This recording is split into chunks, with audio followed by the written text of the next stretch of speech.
97.3 ESPN presents The Sports Bash with Mike Gill. It's time for Football at 4 with Geoff Mosher, powered by InsideTheBirds.com. We expect to win every time we step on the field. That's just the mindset that we have. Now, live from inside the Matt Black Kia Studios, it's Football at 4. All right, let's get into it. Football at 4, powered by the Inside the Birds podcast. Check out Inside the Birds podcast as the guys get into some off-season previews as we get ready for training camp. Some training camp previews, I should say. We're about 2 weeks away, we hope, for training camp. Remember, we're getting excited about the Sixers. Training camp's supposed to start before the Sixers resume, and the Flyers for that matter, and right after the Phillies do. So we will be there before we know it.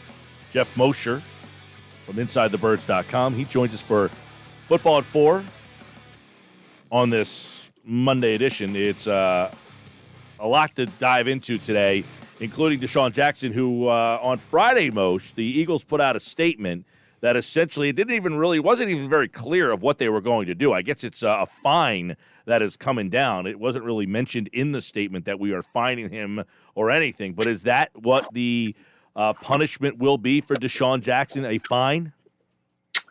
Well, it's a lot of what we've talked about. It's a fine. He has work to do in the community as far as being a better advocate for equality going forward. That's not to say he has to do this every single day of the week, but he obviously has been soliciting the advice or input from some religious leaders with the help of Michael Rubin from the Sixers, minority owner, and he's already had, I believe, a couple, I guess what they would say, Zoom sessions, since he can't really visit with them. He's still in Tampa. And I would say that Desean's a little bit on a probation, and I put that in quotes. I mean, it's not officially, but he obviously has to tread carefully over the next week or two until the start of camp with what he says and does on social media. Certainly anything that would be similar to what he had tweeted that started this whole mess, or I'm sure shared, I should say, on Instagram. Anything in that kind of vein, or maybe even liking another post that defended him, as he did the day after his apology, probably would land him in hot water again. So he's going to be on the team and fine as long as he does what he's supposed to do, and then obviously pays this fine, which I imagine he will do. So, I mean, at this point, he has taken a lot of steps, as you mentioned, and he's got other things kind of lined up. So he sounds like his actions are backing his words. Do we feel that this is, for all intents and purposes, behind Desean and the Eagles? I don't know. It's tough to say. Riley Cooper, and I not that everything is apples to apples. I'm just trying to go back to a situation where it's somewhat similar, right? Riley Cooper left camp for a week. He was supposed to have sought counseling, which we were told he did. I don't know if anybody ever really checked into it, but he came back, and it would be easy to say that he served his sentence, and the team and everybody moves on. But he was tested. I think we talked about this last week. He got into a fight in that very first practice back. That really wasn't him getting into a fight, more as it was Kerry Williams starting a fight with him, and to see, to kind of test him. And I remember LaShawn McCoy was very, I would say, cold-shoulderish toward Riley Cooper. He wasn't so quick to give him forgiveness. So are we over it? No, I don't know if we're over it. Again, I think we've got this, what I would call, probationary period. And I think Desean will probably be tested in ways that we can't think of. Maybe somebody else comes out and defends him and says he did nothing wrong. And there might be the temptation on his part to either side with that person or like it. I mean, he's really, again, got to be going down the right path here for the next week or two until training camp starts and he can get back into Philly and not have anything close to a slip-up, I think, or else he'd be on thin ice. Knowing how upset and passionate Jeffrey Lurie is about this situation, it kind of blows my mind that Marquise Goodwin and Malik Jackson made some comments as well, and nothing has really been said about it. Do you expect that anything will come out about something with those two players needing to go through some sort of similar situation as Desean Jackson? Yeah, I don't know, Hunter, only because I think Malik Jackson has already deleted what he said. And if I remember correctly, and I told you guys last week, I'm trying to stay off unnecessary social media a lot. I post my work, but I think what he said was from Malik, right? He defended some of the things that Farrakhan has said, and maybe he's not familiar with everything Farrakhan has said. I don't know. It's always hard to know who knows what and who's heard what. And Goodwin, I don't. Can you refresh me on what Goodwin actually wrote that was controversial? He said something about, he just said that what Desean Jackson was claiming isn't as bad as people are kind of reacting and saying. Yeah, I mean, that's unfortunate. And, I think it would be smart of Jeffrey Lurie to really have, there's so much going on with COVID right now, and just the idea of whether a season's going to happen or not. But it may be smart for him to have religious leaders from all religions, have a rabbi, have a priest, have an imam, all come to the NovaCare at different times and talk to the entire team and try to educate everybody similarly on every culture and religion. And people could say, hey man, this is football. There's no place for that. It's not necessary. But I'm never of the opinion that a little education doesn't hurt. You see teams do things off the field all the time for, unity purposes, right? Or team building camaraderie purposes. So it sounds like in the aftermath of all this, it wouldn't be a bad idea for the Eagles to do something like that, for Jeffrey Lurie to have something like that in place. Geoff Mosher's with us. Don't forget to check out the Inside the Birds podcast. And Moshe, so the Eagles penalized Jackson for conduct detrimental. So what's the message here from Jeffrey Lurie and the Eagles? Is this they were not hard enough or tough enough on Jackson? Did they what do you think the message looks like from the Eagles and to their players? I mean, I thought the Riley Cooper thing, the difference is Riley had to walk back into the locker room with a primarily African-American roster and face those guys. Desean Jackson doesn't have to do that. No, and that's why maybe there's a little bit more on the side of, whereas Riley had to go away for a week and seek counseling, and people are saying, well, why does Desean have to go talk to religious leaders and do all this extra work? I don't know how much of it is really extra. Some of it sounds like Desean, say the Julian Edelman thing might be voluntary.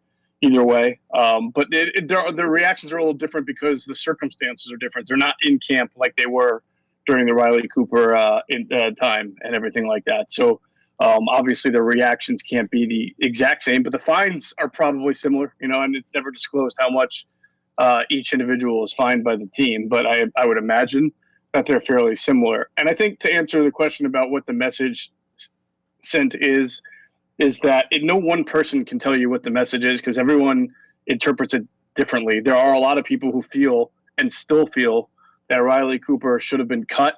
And this, Desean going through it now, just exemplifies that Riley should have been cut and released immediately. And so should Desean, because the team and the organization should take a harder stance against, bigotry and anti-Semitism and prejudice and things like that. There are some people who will say that it's more important to build somebody up and help them learn and give them a second chance. And you can throw Michael Vick in there as well, although that was a little bit different. And the Eagles are known for doing that, and they should be praised for doing that. So it just depends on how you personally inside feel things like this should be dealt with. If you're a hardliner, you feel like the Eagles have been too soft on both of the individuals. If you are someone who believes in rehabilitation and hope that something good can come from something bad, then you probably support what the Eagles have done. I tell you this though. Oh, go ahead, Moshe. Let me just say this: if Desean Jackson stays healthy, catches 10 touchdowns, has 1,000-yard season, or even 800-yard season, even if he has 2 touchdowns in the opener like last year, I know a lot of people who criticize the organization and say they'll never root for Desean are suddenly going to find it in their hearts to be able to forgive him and root for him again, because we all know that hypocrisy reigns supreme in our society. Did this officially break any rules when it comes to his contract and the guaranteed money? Well, if they're fining him for conduct detrimental, I believe then that is at least there. Everything, Hunter, as you know, has to come down to, like grievances and court battles and appeals and things like that. But I believe if them fining him for conduct detrimental would be the first step toward getting out of guaranteed money if they wanted to go down that road. Geoff Mosher here. Football for Moshe. Let's get to the offensive line, I want to ask you something about. Now, Pro Football Focus, take them for what they're worth, but they rank the offensive lines entering this season coming up. The Eagles line was number 1 at the end of last year. Pro Football Focus said they were the best line in football. Now, they have them ranked number 10 entering this season. That's with Dillard at left and Pryor most likely at right guard. So my question is, number 1, are you surprised at that ranking? And number 2, if they are not the number 1 line, meaning they're one of the best lines in football, how much does that hurt the offense? Well, that's a my answer would have to be based on whether I truly believed that the Eagles were the number 1 offensive line in the league last year. I thought they were very good because offensive line play is really bad, and we talk about that all the time around the league. And I think that the fact that they're 10th, despite losing a future Hall of Famer at left tackle and a 3 or 4 time Pro Bowler at right guard, speaks to the talent that they have right now at right tackle with Lane Johnson and at center with Jason Kelsey, both players who have made both the Pro Bowl and All-Pro teams. So they still have a lot more talent than the rest of the league, but they certainly have questions that would knock them down to 10. That's fair and justifiable. And I would say other teams that may lose 1 or 2 players on an offensive line who have made the Pro Bowl would probably drop even further because not many teams have 4 or 5 guys that made the Pro Bowl. But I will say last year, I'm a little surprised by the number 1 overall ranking because, I thought Baltimore's line was excellent. And I thought the Eagles were a little inconsistent at times.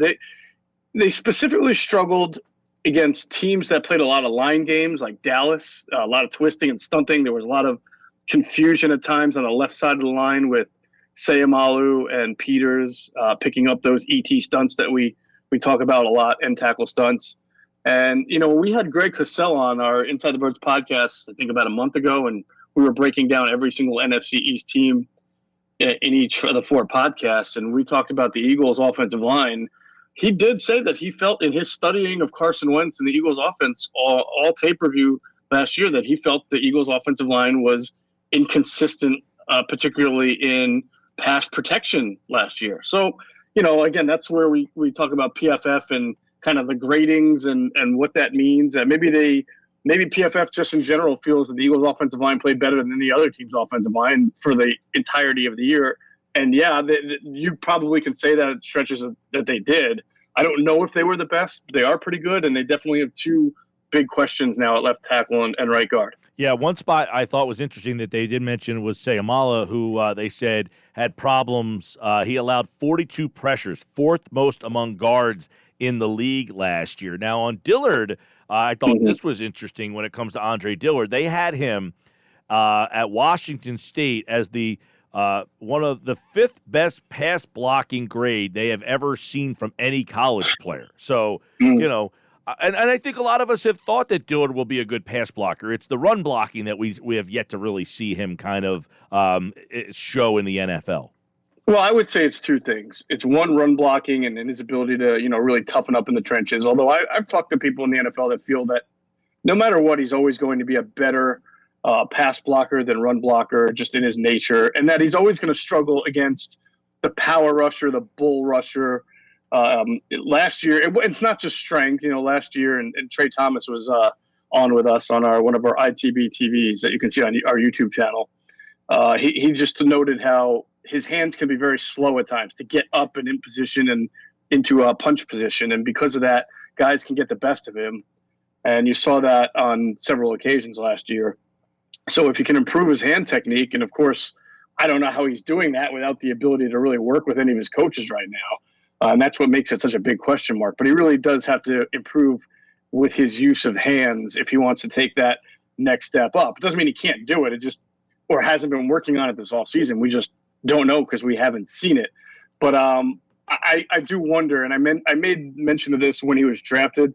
He had a great year coming off that he had with Washington State.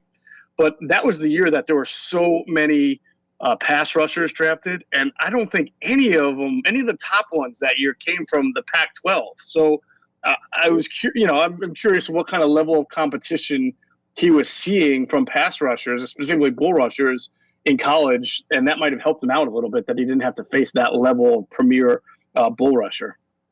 It looks like Lane Johnson and some other offensive linemen are in Texas right now for a summit. What exactly is going on there? Yeah, no, it's not right now. I believe it was over. I think it was Friday and Saturday. It was a 2-day summit. They've been doing it for a couple of years now. Lane Johnson actually started it up with Duke Manyweather, who is a kind of renowned offensive line instructor, private instructor. And they put together this summit for offensive linemen to, work on their hand usage and work on things that they've normally done it outdoors in a complex. Obviously, they moved it inside to the Omni this year in Frisco, Texas, which is about a half hour north of Dallas. And so, obviously there's a big risk in that. I mean, Dallas area, the whole state of Texas has been hit hard by COVID. I believe I wrote in the story on InsideTheBirds.com that last week they had 3 days of over 10,000 new cases, or around 10,000 new cases a day. So that's not, great for them. And so it was a little bit risky. They were indoors. I saw some videos tweeted from there. Some guys were wearing masks. They did say that they were taking steps to be as safe as possible. But the bottom line is it's a risk. And by the way, Matt Pryor was there as well. So, that's one of your big question marks there. And it was a 2-day event.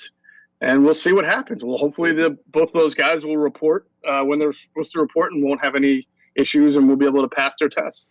All right, Geoff Mosher, Inside the Birds podcast. Make sure you check out more from the guys as they go deeper into the Eagles getting ready for training camp here.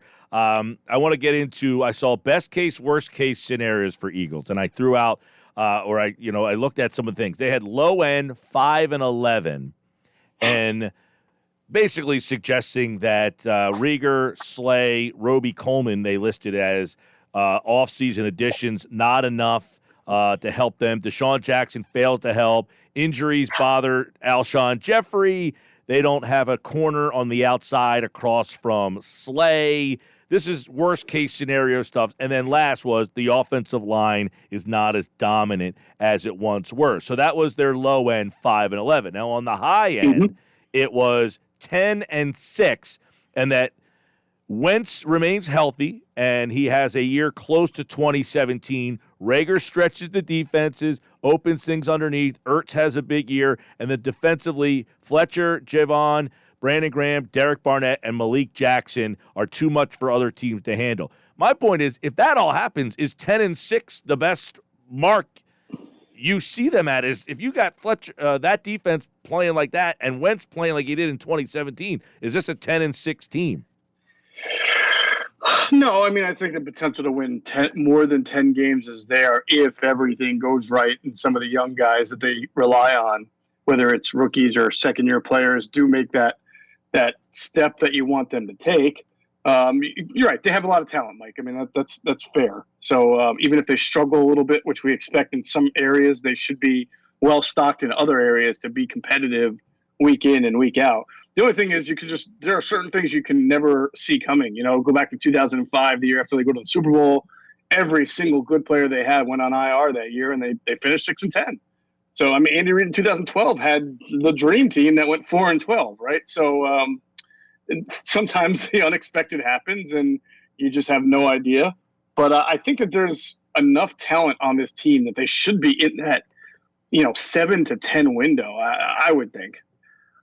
I would, 5-11, that whole scenario seems like, hey, look, we had to come up with a low end. This would be what happened. But that's 5-11 just sounds like, somebody got hurt, probably Wentz, and the wheels just kind of really fell off. I was really surprised. Not really surprised. I mean, hey, look, worst case scenarios happen. They happen all the time. If a worst case scenario happened outside of Wentz getting hurt, what would that be? Oh, that's a good point, because you're right. The only thing you can say, if Wentz got hurt, there's no Josh McCown right now. There's no Nick Foles. There's just really Nate Sudfeld and obviously rookie Jalen Hurts and Kyle Lauletta. So, yeah, that would be a very feasible implosion that you could see if Wentz were to get hurt for the whole year. If he were to stay healthy, I'm trying to think the last time an Eagles quarterback stayed healthy, like a good Eagles quarterback like McNabb or even Foles or anybody that we can think of stayed healthy, and the team still really just was terrible. I think in 2012, when they were 4-12, I don't remember how many games Vic started that year. I just can't remember off the top of my head.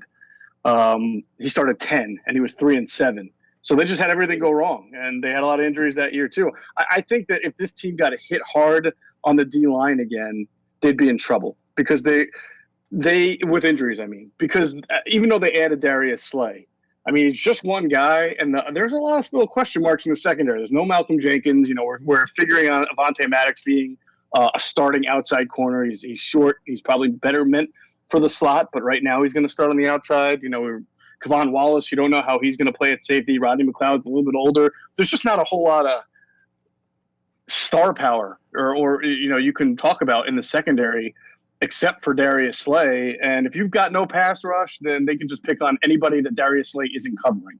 So I would say if the defensive line had real major injury issues, you know, Brandon Graham goes down, Hargrave goes down, Cox goes down, then this defense overall, especially when we know the linebacker level isn't very good, is really going to it's going to hurt. I mean, they're going to give up a lot of points.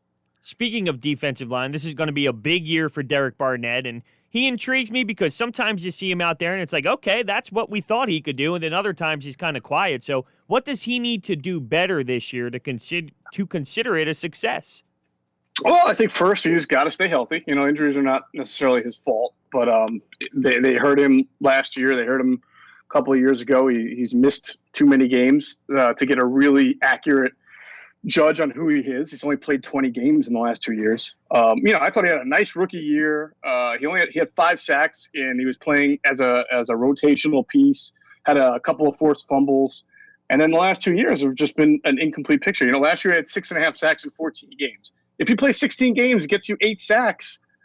You're okay with that. I mean, you know, Brandon Graham's made a career off getting about 8 sacks, but also being really good against the run and giving you a ton of tackles for loss. And that's something that Barnett, his first year, gave you a lot of tackles for loss as well. So, I think, and he had 10 last year in 14 games. So if he can do that, I think he can earn himself an extension. If not, there's a lot of guys, right? That's the one thing about the Eagles you can say. There's a lot of guys who are ready to take or looking for the opportunity to take his spot. There's Jannard Avery, there's Josh Sweat, there's Sharif Miller, just to name 3 right there. You know, the kid from Stanford that they drafted would love to make the team and show himself. Joe Osman's trying to come back from the injury that he had last year. So he's got certainly a lot of pressure to perform this year. Don't forget, tomorrow, Andrew DeCecco's in for Football at 4. Check out the Inside the Birds podcast and InsideTheBirds.com. They've got some great new material up there as well. Geoff Mosher in for the Monday edition of Football at 4 here on the Boardwalk Honda Hotline. Moshe, enjoy the rest of your day, pal. All right, fellas. Thanks for everything. Have a great one. Yep. And Geoff Mosher, like August, appeared via the Boardwalk Honda Hotline.